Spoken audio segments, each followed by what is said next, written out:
Okay, friends, welcome to this lecture series on ancient and medieval Western political thought.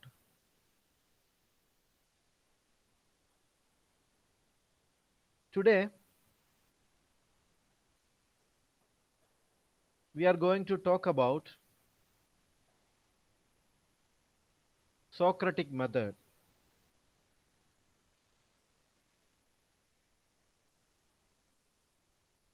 Friends, we know that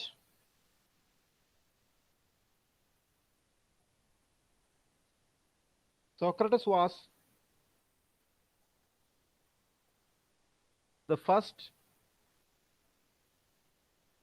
philosopher who had brought down philosophy from stars down to the earth. That means he was the earliest philosopher who believed that the purpose of philosophy is to understand human life, man's world, man's relationship with nature, man's understanding of oneself.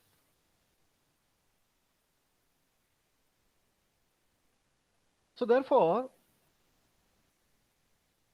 he started propagating philosophy through a novel method, so far, for this far, unknown to the ancient Greek world. We know that from 6th century BC onwards, there were several schools of philosophy, not philosophy, natural philosophy. They had their own understanding and theories about the nature and had proposed their own methods of looking at things. But, friends, here you will get a new philosopher who had proposed philosophy in a way that looks something very different from the existing traditions in philosophical system. So, friends, how to understand the Socratic method? It's a very, what may be called a tough question. A very tough question to look at the Socratic method in a very systematic way. So, friends, uh, Socratic method is also very tough to understand. I may try my level best to tell you what exactly you mean by the Socratic method. Friends, we live in a world where we simply believe what other people would say what it is or what the things are. And sometimes people fondly call our generation or your generation, that, particularly your generation is, labeled as this phone thondal new generation, phone thondal new generation. Why? So one problem with our generation is that we simply take for granted what is being presented to us. Critical reflection is what we lack in our world. Friends, for example, you see, somebody tell you that you look at that person is very intelligent, or that person is a very good person, or that person is a very approachable person, or that person is brilliant, or that person is very successful, or otherwise they say that person is very rude, or that person is very bad, or that person is inapproachable. Friends, what do? We simply accept it, and lives our life in the shells. This is called a Socratic problem. The purpose of a philosopher is to tell the people the, the, the, the depth of their ignorance. That's why people said that Socrates brought down philosophy from stars to the earth. So, friends, Socrates wanted to tell the people the depth of their ignorance. So, just like the proverbial saying, an eagle has dropped its egg in the nest of a chicken. The mature chicken raised all the baby chickens, all the baby from the chicken, sorry, all the baby from the eggs that were hatched by it. Among the chicken came out, there was also the eagle, because eagle has dropped its egg in the nest of the chicken. Every day, eagle looks at the sky and see a big bird spreading its powerful wings, flying majestic in the blue sky, like a king of the sky. One day, the young eagle asked, Mother, what is that? And the mother chicken said, It is eagle. Eagle, what is that? So exclaimed the baby eagle. The mother chicken said, The king of the sky. Then, curiously enough, the baby chicken asked the mother chicken, Can I fly like this? No, said the mother chicken.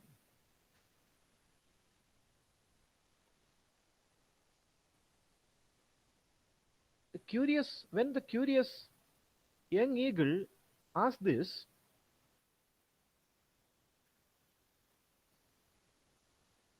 the mother chicken said, You are just a chicken.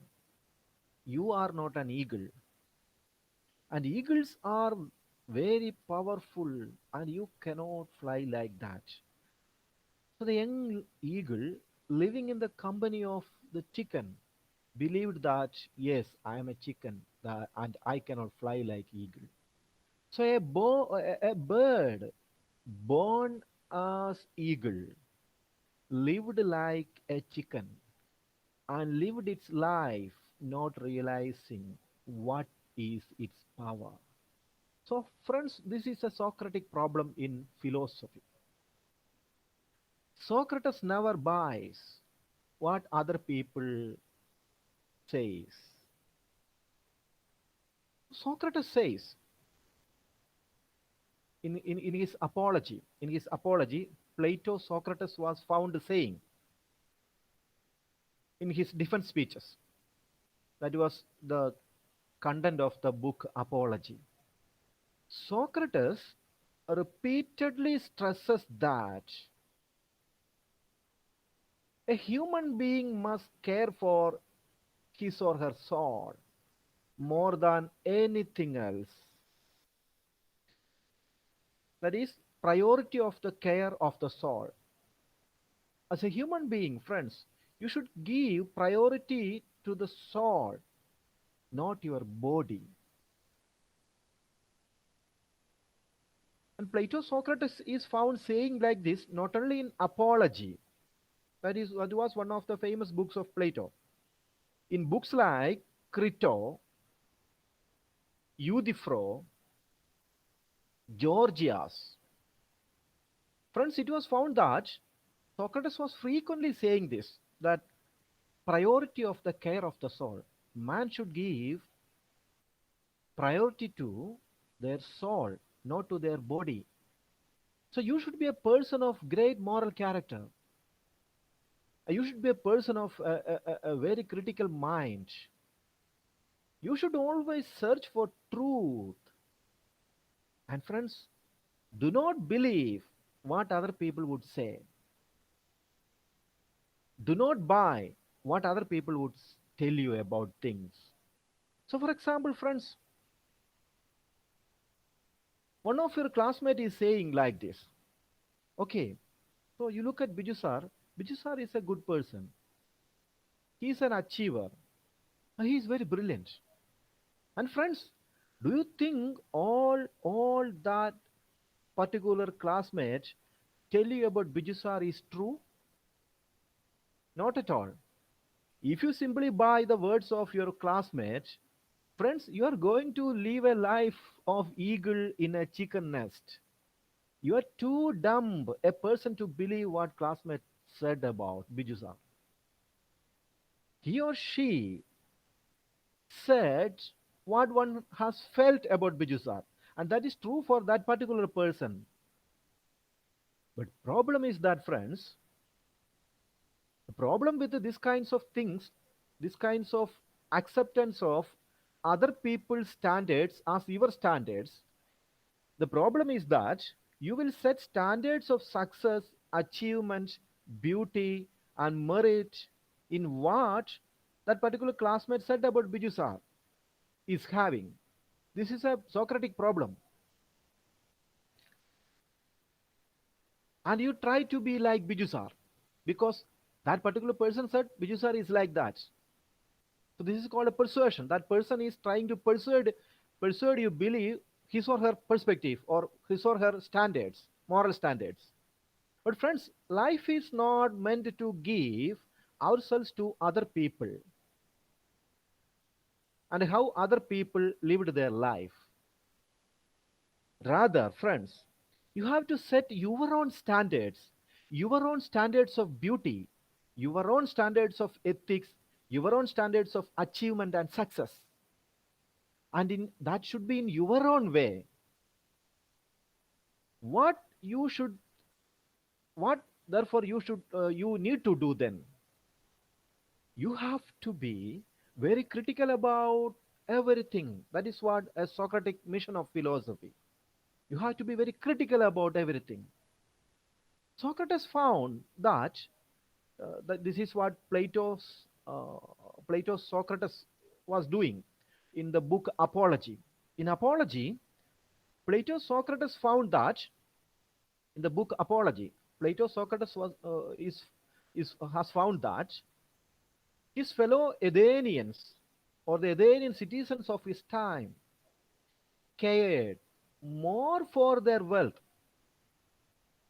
more for their reputation, and more for their physical beauties, and more for their bodies, physical bodies, while they neglected their soul. So most people of his time, most Athenian fellow citizens of his time were simply caring for physical beauty. So Socrates never cared for physical beauty. That's why I have told you in the previous lecture that Socrates never cleaned his body nor wash his cloth. Most people of Athens cared for wealth. So Socrates never cared for wealth. Socrates was basically a person without a job. That's why he had this very severe Socratic problem with his wife, Xanthippe. And the relationship between Xanthippe and Socrates was one of the greatest philosophical complications of our modern world. What the relationship of uh, a philosopher husband and the wife of that philosopher, how it should look like, and how strained are their relationship, the relationship between a philosopher husband and the wife. So Sandipe frequently complained that Socrates is not caring his family. He has children, but he has no money to raise them. So Socrates never had, wealth because his fellow citizens had wealth. And the fellow Athenians cared for reputation, and Socrates never cared for reputation. So he believed that. Socrates believed that. The mission from His mission from the God was to examine his fellow citizens and persuade them that most important good for a human being was the health of the soul. So as a person, Socrates is requesting you, care the health of your soul, not the health of your body. If you care the health of your soul, your body will automatically be healthy. So wealth, he insisted, does not bring about human excellence or virtue, but virtue makes wealth and everything else good for human beings. This is what Plato Socrates is found saying in Apology. That is, wealth does not bring about human excellence or virtue, but virtue makes wealth and everything else good for human beings.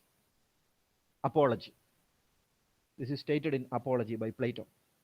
So, what if you have so many followers, so many friends, so much reputation, and but friends, you have no character? What you are going to do with all this wealth without having a good character? What you're going to do with the so much followers that you have without having character? So, friends, an unexamined life is a hell. Socrates believed an unexamined life is a hell. So, after the jury has convicted Socrates and sentenced him to death, so Socrates was convicted by the jury and sentenced him to death as a penalty. And in Apology, Plato says, in Apology, Plato's one of the famous books, in Apology, Plato says, Socrates makes one of the most famous proclamations in the history of philosophy. The history of philosophy, this proclamation of Socrates is one of the, you know, beautiful proclamations. He tells the jury that he could never keep silent because the unexamined life is not worth living for human beings. Friends, as a human being, you should examine your life. You should examine what you are doing in your life. You should look into yourself. That's why Socrates famously said, the unexamined life is not worth living for human beings. Apology. That was stated in the book Apology by Plato Socrates. We find here that Socrates is insisting that we are all called to reflect upon what we believe and reflect on what we know and what we do not know. Friends, as a human being, what you should do in your life, Socrates is telling you that you should reflect upon what you believe, what you have seen. I should reflect upon what you know and what you do not know. And you should defend those views. You should defend those views that makes for a well lived and meaningful life. If somebody says, yes, it is what things look like, friends, the purpose of your life is to examine whether it is true. If somebody says, yes, it is what things look like, then friends, what you should do? You should, the purpose of your life is to examine whether it is true or not. So today morning, friends, for example, Abhaya Joni phoned me and we talked for a couple of minutes. She said she plans to get admission for an MA program, become a teacher, clear UGC net. And I asked her, how did you get this idea? She said, in one of the program in the department, a teacher pointing to another teacher said, that teacher got UGC net while doing MA. And it is an extraordinary thing for as far as a student is concerned.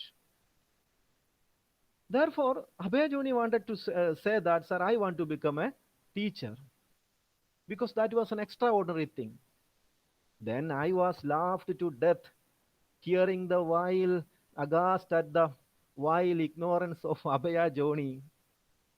So, see, friends, if you set standards by imitating what other people have did in their life, friends, you are going to be an eagle in the chicken nest. This is a Socratic problem. Why we study Socrates critically reflect our life, and you should reflect upon everything that you are exposed to. That's why we study Socratic method. Otherwise, friends, you will end up in a chicken nest. That may be true, friends. What that teacher said about another teacher may be true for that particular teacher, but is that true for all the people in the world? Not at all. Why aren't you critically introspecting that statement by that particular teacher and make that particular teacher accountable for such false claims? Have you inquired how many people in India cleared junior research fellowship while doing PG programs? So many people do so many amazing things in life. It's not an extraordinary thing, friends. So many people in the world do so many extraordinary things. The problem is that we aren't opening our inner eyes and searching truth. Socrates would say that you have to then ask that particular teacher, please define upon what parameters you have defined extraordinary. On what parameters you are going to define the word meaning of extraordinary. So I, for my part, friends, I know so many students who didn't complete their BA program, who are all dropout from our department, was all extraordinary. That is my perspective. I know many PG students who had completed their BA from our department, who went for MA program in some other universities and passed from such universities, but didn't clear UGC net. But they were all extraordinary for me because I have my own standards and you have your own standards. So we have to set our own standards for our life. This is what we call the Socratic problem. Examine your life on your own way. That in the Protagoras, for example, friends, in the Protagoras, Plato Socrates argues, in the book of Protagoras, Plato Socrates argues all the virtues, human virtues, justice, wisdom, courage, piety, and so forth, are one and same. That is, Plato Socrates in the book Protagoras is found arguing all the virtues. And what are the virtues Plato identified, about which Socrates arguing? Justice, wisdom, courage, piety. These are all one. This thesis is something paired with another Socratic points of view, that virtue is knowledge. What is that, friends? Virtue is knowledge. This is what Socrates says in Meno and Euthydemus. These are two Plato's books about Socrates. One is Meno, another famous book about Socrates, and Euthydemus, another book by Plato, which also has Socrates as the main character. Meno and Euthydemus. That is, the virtue is a form of knowledge. And what is virtue? Justice, wisdom, courage, piety. These are all human virtues. So friends, things like beauty, strength, and health benefit human beings. What benefit human beings? That things like beauty, strength, and health benefit human beings, but can also harm. What harms you? Your beauty can harm you. Your beauty can, what may be called, can bring problems to you. Your strength can bring problems to you. Your health can bring problems to you. That is, beauty, strength, and health benefit human beings, but can also harm human beings if they are not accompanied by knowledge or wisdom. Friends, it's a very important point to be considered about Plato Socrates. What is that? Beauty, strength, health, that all benefit human beings, but can also harm you, friends, if your beauty, strength, and health are not accompanied by wisdom. For example, friends, if you have physical beauty according to the standards of ordinary people in the town, you have physical beauty according to the standards of ordinary people in the town, then you can simply misuse your beauty for trapping other people. Then is there any point in you point in having beauty as a virtue? No, your beauty hasn't any virtue. So friends, haven't you seen that people simply becoming big fans of Tovino Thomas, Nivin Pauly, Prithviraj, DQ, or youth icons like them, who have high physique and six pack body, right?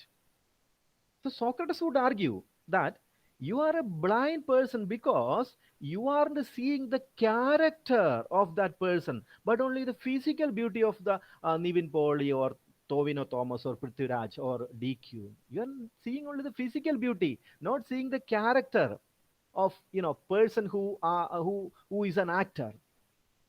If you see the inner beauty of a film star, friends, if you see the inner beauty of a film star, you will certainly become a fan of Nedumudi Venu or Bharat Gobi or Srinivasan or Indrans or Adur Basi. Why? Because they are all great character performers, which which according to the from the perspective of uh, you know uh, art, when compared with Tovino Thomas or Nivin Pauly or Prithviraj, they are not character actors. They have good body, and they have so many followers because of that. Not because of their acting, but because of their look, they have so many followers. If you see the inner beauty, these people never become your youth icon. So they have these people like Nedumudi Venu, Bharat Gobi, etc. are great character actors. Then by your very behavior, you're showing that you are very sensual person, because you are not looking at the inner side of that particular actor, but only the outward beauty of Tovino Thomas or Nivin Pauly. So you are a good person according to Socratic perspective. Then according to Socratic perspective, you are a good person. Why? Because you are not looking at the character but just physical beauty. Such people aren't truthful people, because when they see another person who is more beautiful than your present youth icon, you will certainly migrate to the another person. Then how can you become a dependable person then? Because you are a very sensual person. From person to person, your beauty standards changes. But friends, if your virtue is to be beneficial, it must be knowledge or wisdom. It must be knowledge or wisdom.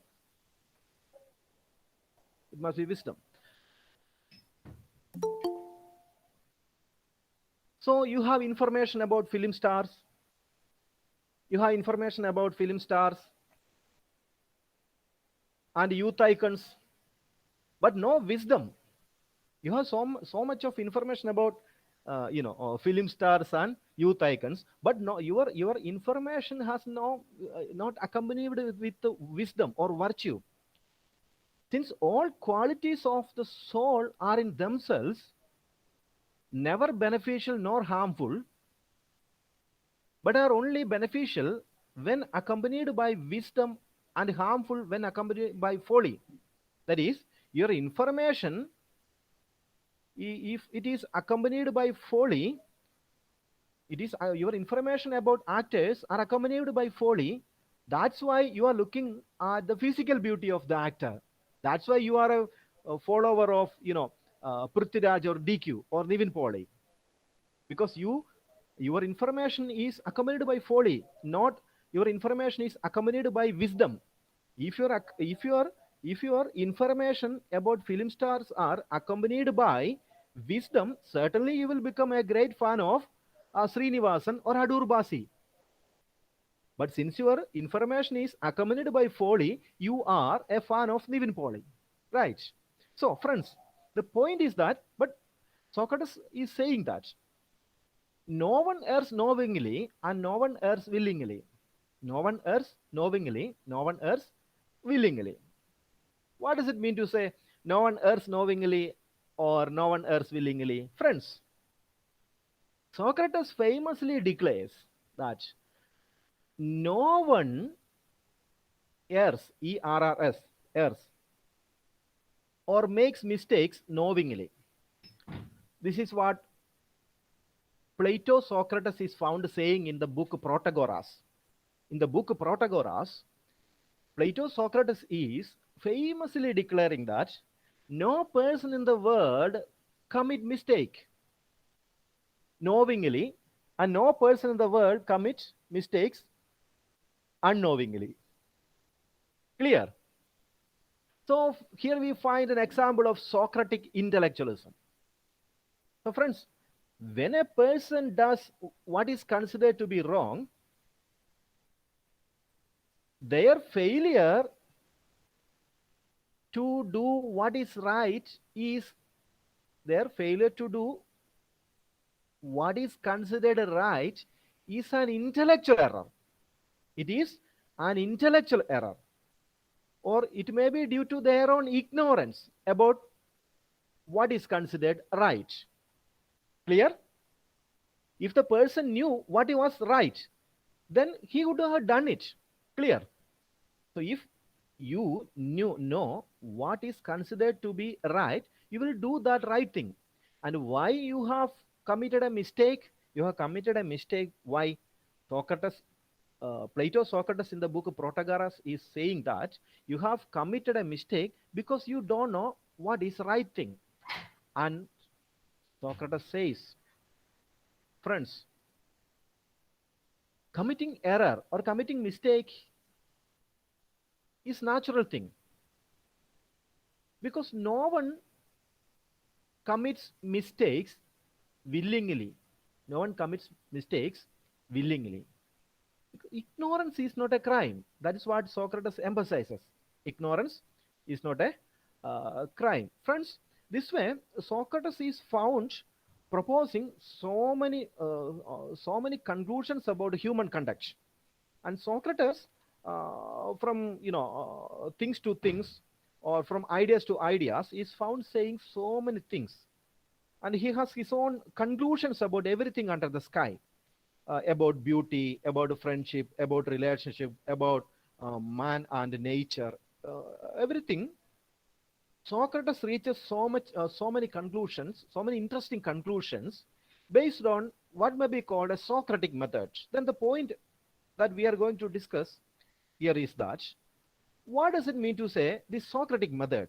The Socratic method upon which Socrates reaches at conclusions, or how Socrates does philosophy. How Socrates does philosophy. And Socrates does philosophy through what may be called the Socratic method. So, like Socrates, Socratic method is also very famous. Socrates is very famous in the history of Western philosophy. And Socratic method is also very famous because Socrates was the first person in the human history considered to have proposed how to use a method to formulate knowledge. How to propose a method to create knowledge. So Socrates, Plato Socrates, Plato Socrates calls himself a midwife. Plato Socrates calls himself a midwife. And Plato Socrates has no ideas of his own. Plato Socrates has no ideas of his own, but he helps give birth to the ideas of others and proceeds dialectically. That is, Plato Socrates claims that he knows nothing. You might remember last lecture, I have told you about the Oracle of Delphi. That Oracle of Delphi says that Socrates is the most knowledgeable person in the world. He has wisdom. And all the people in Athens repeat that. But Socrates was the only person in Athens who never believed the Oracle of Delphi. And he was trying to convince other people that I am not, I am, I am not knowledgeable. My problem is that I have only simple ignorance, but your problem is that you have double ignorance. And throughout his life, he is carrying forward this message through a method called the Socratic method. And the Socratic method, in the technical terminology used to refer Socratic method is called the Elenchus. The Elenchus, Elenchus, Elenchus. Here in Elenchus, Socrates the refuter. Socrates the refuter. Socrates is refuting other person's argument. Elenchos, Elenchos, Elenchos is the Greek word for test or refutation. That you should test. You should test the authenticity of something. You should test the credibility of something. You should test whether that particular thing is correct. That is called Elenchos. In connection with the Socrates, Elenchus refers to the intensive questioning to which he subjected everyone he encountered. In connection with Socrates, friends, Plato Socrates intensively is found questioning everything that he had encountered in his life. A number of Plato's early dialogues depict the Elenchus examination of Socrates. The Elenchus examination of Socrates. A typical Socratic Elenchus is, that is method, the method of Socrates. A typical Socratic Elenchus is cross-examination of a particular position. The cross-examination of a particular position, or a particular proposition, or a particular definition, in which Socrates tests or verifies what his interlocutor says. Socrates confronts a person and tests what that person has said and refute what that person has said. That is, a typical Elenchus begins with a loose conversation between Socrates and other people. So Elenchus is a type of dialogue between people, Socrates and his followers or his contemporary Athenian citizens. And Socrates will ask one of the putative knowers, that a person who claims that I know this, a person who claims that I have achieved this, a person who claims that I have did so many big things in my life and I am the most successful person in my life, or somebody saying that I have achieved this thing when I was a student because no other student during their student life has done this. So this way, people make tall claims in their life. People make tall claims that they did this thing or did that thing, and I went there, or I do that, or I possess this thing. So this way, people make very tall claims, right? Clear. So and what Socrates is doing, Socrates simply encounter them, that saying that and refute them. This is a Socratic way of doing philosophy, friends. When somebody is claiming that they did something, you simply do not believe it. You simply question them. So somebody is claiming that I did this particular thing. Then what you should do? You should not simply believe that. You question that particular person who claims that he did that particular thing. So this way, Socrates will ask one of the putative knowers to define the virtue in question. That is, for example, I have done this. A person is saying that I have done this and no other person has done this so far, and I am the best person in the world. Then what you should do as a Socratic refuter? What you should do? You should question that person in terms of the virtue in question. So Socrates will then ask that person a series of questions. When a person makes a claim, Socrates makes a series of questions to that person until the interlocutor, here interlocutor means the person who responds to Socrates, until the interlocutor is forced to admit that his definition or his conception or his answers are unsatisfactory. His answers are unsatisfactory. So, friends, the interlocutor then will shift his ground of argument and present a new definition. In the due course of that, Socratic refutation, the interlocutor or the person who responds to Socrates will shift his position and present another definition. Then, by further questioning, Socrates will produce the same result. So, perhaps the interlocutor will try again and again, or another person may intervene and present his own view here. But Socrates will show the interlocutor or interlocutors that there are insuperable, insuperable problems with these definitions as well, or these conceptions as well, or these arguments as well.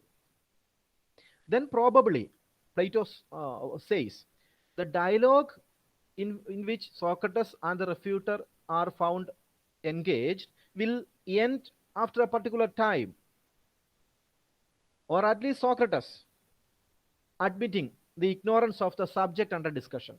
Either Socrates will admit that he is ignorant, or the interlocutor will admit that I am ignorant. So dialogues, this way dialogue proceeds, friends. The basic patterns of dialogues are,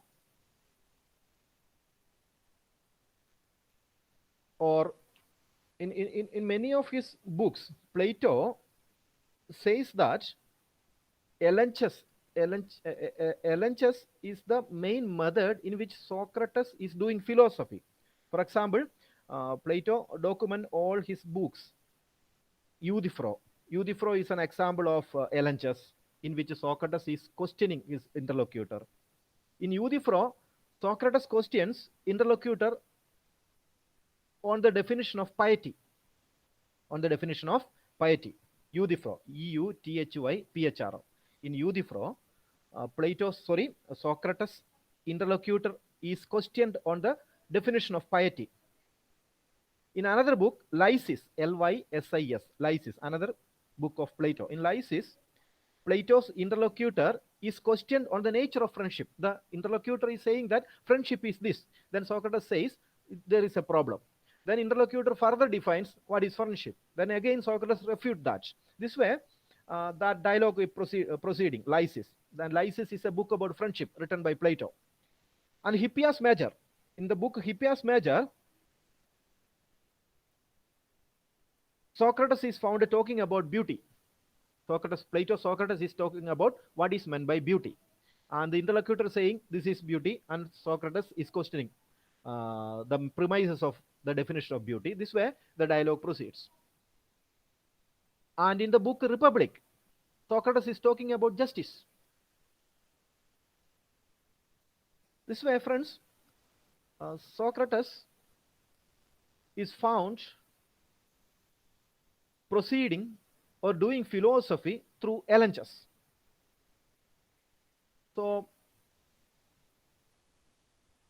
we can break down the process of Elenchus for our own understanding this way, that first one, Elenchus is like this, friends. First one, an interlocutor or the subject has a belief about a given moral question, that you are a person and you have a belief about what is beauty, and you are sticking on to that argument about beauty. This is the first scenario, and you are approaching Socrates, or Socrates is approaching you, and through Elenchus, Socrates shakes the belief of that particular interlocutor, that Socrates is shaking your belief, that you are claiming that this is beauty or this is friendship, and Socrates is shaking that. The first one is that the first step in Elenchus is that you have a belief. Second, Socrates is shaking that belief. Third, the subject or you or the interlocutor realizes that he does not know what he thought he know. Right. This way, that is, while talking to Socrates, friends, you will realize that you don't know what you have thought that you know. Clear? or what you have expressed in the first point. What is the first point? The subject has some belief about a given moral question. For example, beauty, or for example, friendship. That you have a belief about beauty or friendship. What happens in LNGs? Socrates questions or shakes your belief. And in third stage, what happens? In third stage, the subject or you or the interlocutor realizes that you did not know what you thought that you know. Then what happens in the fourth stage? The subject or the interlocutor begins to search for moral knowledge. Then you further proceeds to understand what exactly is beauty or what exactly is friendship. And in the fifth stage, the subject or you or the interlocutor arrives at a new moral opinion. Then through a process of LNGs, you proceeds to a higher definition of beauty or higher definition of what may be called the higher definition of what may be called friendship or beauty. Clear? So there is a 5 stages in LHS. The subject has some belief about a given moral question, point 1. Second, through the LHS, Socrates shakes the belief. Third, the subject realizes that he does not know what he thought he knew. Fourth, the subject begins to search for moral knowledge. And fifth, the subject arrives at a new moral opinion or higher opinion. And friends, in Plato's book, Theaetetus, Socrates identifies himself as a midwife. And the Greek word for midwife is maieutic, M-A-I-E-U-T-I-C, maieutic. It's a Greek word for midwife, maieutic. And in Theaetetus, Socrates is claiming that in Theaetetus, that is another book by Plato. In the book Theaetetus, Socrates claims that his role is the role of a midwife. And Socrates claims that he performs the role of a midwife because his mother, Pharanete, was a midwife. And I perform the role of a midwife. So the craft of midwifery brings on labor pains. The craft of midwifery brings on labor pains or relieves them in order to help a woman deliver a child. So Socrates does not watch over your body. Rather, Socrates watch over your soul. Socrates is not bothered about your physical appearance or your physical beauty. Rather, Socrates is bothered about the body of the soul. That way, he helps the interlocutor give birth to a new idea. That is why he called, my role is maieutic, or otherwise called midwifery. And friends, here you will see that Socrates has proposed what may be later word called the dialectic method. So the method of dialectic is probably Platonic than Socratic, but the point is that this Platonic technique is being presented through the character of Socrates. So it's a dispute whether Socrates proposed dialectic method or Plato proposed dialectic method, because most of the characters in Plato's books, which is Socrates, is found engaging in a conversation with the other characters in the book, where Socrates is practicing elenges. And elenges is refutation, that you claim to know this thing. So Socrates is claiming that actually you don't know that thing. So this way, dialectic is proceeding. And it's a philosophical question that whether Socrates proposed dialectic or Plato proposed dialectic, because writers like Leostos claims that Plato was the mouthpiece of Socrates, and Plato did not propose any philosophy. Rather, all the philosophy which is associated with Plato was rather Socratic. But it's a higher question, not concerned with an undergraduate student like you, friends. So, friends, to put it simply, The essential components of Socratic methods are like this. The essential components of a Socratic methods are like this. First point, Socratic method uses questions to examine values, principles, and beliefs. The Socratic methods uses questions to examine values, principles, and beliefs. It is a method of questioning. Through questioning, the participants tries to first identify and defend their moral standards. And through a Socratic method, you will redefine your moral standards. Second, Socratic method focuses on moral education, on how we ought to live. So before Socrates, all the people looked at the stars. Why the stars are winking at me? People were more bothered about why there are endless stars in the sky, why there are so many celestial bodies, why these stars looking at me. So these were the problems concerned with the tales of Meletus or other philosophers of change or the atomists or the Pythagoreans. All those philosophers were more concerned about physical objects in the nature. But friends, it was Socrates who brought down philosophy down to the earth. So Socrates was more concerned about moral questions. So he was particularly bothered about how we ought to live in this world. So Socratic inquiry necessarily proceeds in an ad hominem style. Ad hominem, ADHOMINEM, ad hominem style. That is, ad hominem style means Socratic method is ad hominem style. Ad hominem style means rather than making tall claims, tall claims or asking questions designed to convince all the people, rather than asking questions designed to convince all the people, Socratic challenges or Socratic method are directed at a specific participants in the discussion. Socrates does not ask the same questions to all the people. Rather, Socrates asks a particular question to a particular respondent. So there is a particularity in Socratic method, that his principles are not applicable to all the people in the town. That you define beauty in a particular way, the other person define beauty in his own way. So in all the people, Socrates find problems in the definition of beauty or friendship or some other questions of virtue. And Socrates will question each one of them in a unique way, not the same way. So Socratic method focuses more on how we ought to live in the world. And third point, friends, third point is that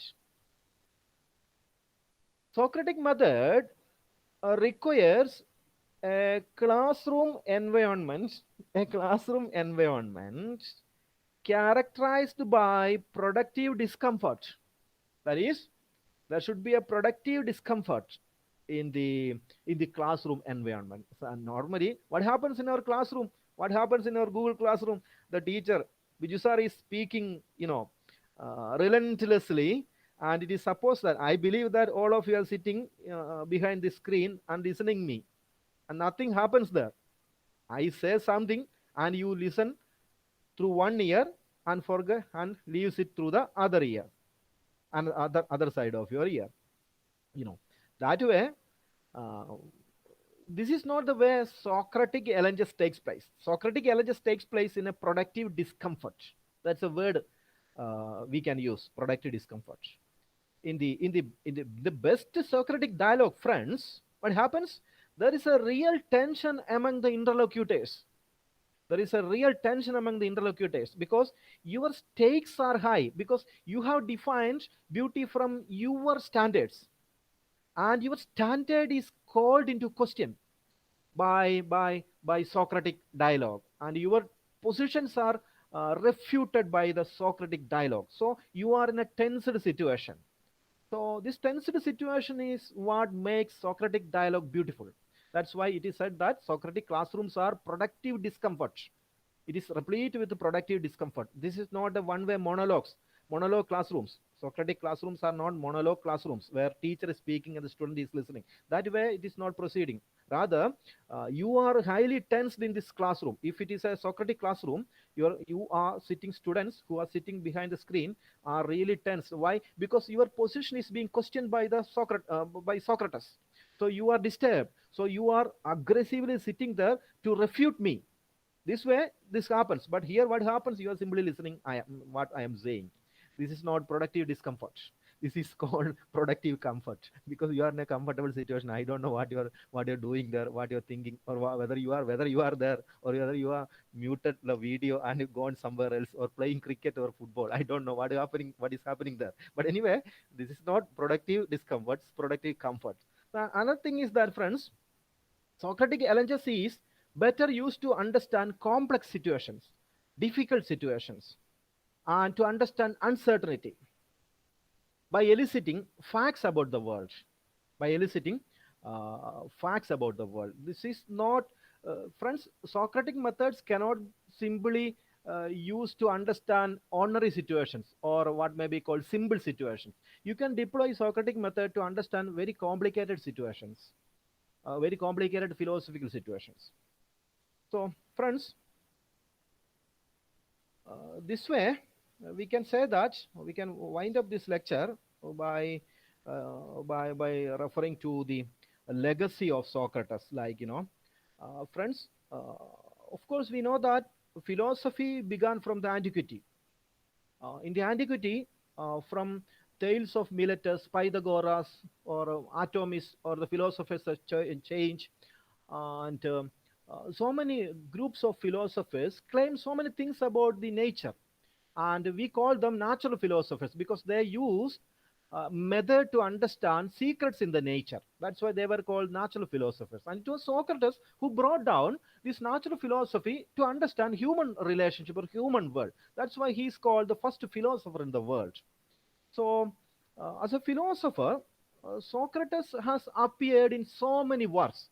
And first, he appeared throughout all the books of Plato except the last book Plato has written, Laws, and in Meno, in Hippias, in Gorgias, in Protagoras, in Apology, in Criton, so many books. Plato's Socrates is the main character, and where he is engaging in a kind of elegies. And later in the 18th century, you will see that Immanuel Kant has used the name of Socrates, and many German philosophers have used the categories used by Socrates. And one of the famous quotes from 18th, 19th century British political philosopher John Stuart Mill comes from Socrates. For example, he famously said that it is better to be a human being dissatisfied rather than a pig satisfied. It's a famous utilitarian conception proposed by 19th century English political philosopher John Stuart Mill. And John Stuart Mill, uh, used the name of Socrates to propose one of his qualified definitions of utilitarianism. So Socrates appears in the writings of so many other philosophers who were yet to be born in the preceding centuries. So Socrates' role in the history of philosophy cannot be undermined.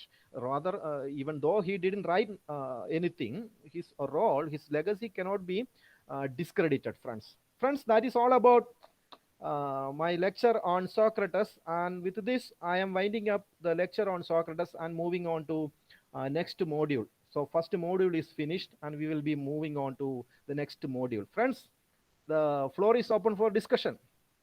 You can have questions. Sir,